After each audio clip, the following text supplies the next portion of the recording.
अमेरिकी सदर Donald Trump ने अफगानिस्तान को सख्त अल्फाज में खबरदार करते हुए कहा है कि अगर बगराम एयरबेस वापस ना दी गई तो इसके संगीन नताइज बरामद होंगे।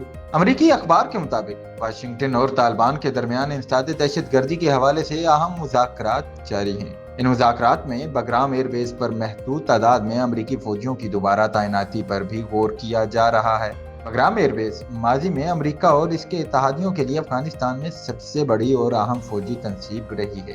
दहशतगर्दी के खिलाफ जंग के दौरान ये एयरबेस फैसला कुन किरदार अदा करती रही है। माहिरीन के मुताबिक अगर अमेरिका और तालिबान के दरमियान कोई नया मुआहदा तय पाता है तो इसके खित्ते की सलामती और अफगानिस्तान की खुद मुख्तारी पर गहरे असरात मुरतब होंगे। ताहम अफगान हुक्काम और अवाम इस बारे में शदीद तहफ़्फ़ुज़ात रखते हैं। अमेरिकी सदर की धमकी और जारी मुज़ाकरात ने एक बार फिर खित्ते में बेयकीनी को जन्म दे दिया है। अब देखना यह है कि अफगानिस्तान इस सूरत हाल से कैसे निपटता है और आइंदा दिनों में क्या फैसला सामने आता है।